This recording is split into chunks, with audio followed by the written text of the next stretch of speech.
Soybean गाडताना वीज कोसळली आणि दोघांचा मृत्यू झाला. कमलनगर तालुक्यातील मुघोळ येथील शिवारात सोयाबीन काढणी करणाऱ्या मजुरावर वीज कोसळली, दोघे तिथेच ठार झाले, एक गंभीर आहे. ही घटना शुक्रवारी दुपारी घडली.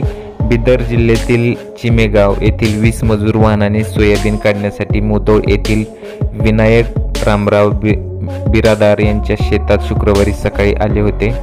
दरम्यान सोयाबीन काढून झाल्यानंतर विजांचा कडकडाट सुरू झाला आणि कचराबाई केरबा तोडगिरे या महिलेच्या अंगावर वीज कोसळली आणि तिचा जागीच मृत्यू झाला. तर तिचा चुलत भाऊ किशन विठ्ठलराव विद्यावंत हा सुद्धा उपचारादरम्यान त्याचा सुद्धा मृत्यू झालेला आहे. आणि अर्चना दीपक रेकाटे जवळपास 50% भाजले आहेत आणि त्यांना जे आहे औरधा येथील शासकीय रुग्णालयात उपचारासाठी दाखल करण्यात आला आहे. तर असा यांच्यासोबत दुर्दैवी घटना घडलेली आहे.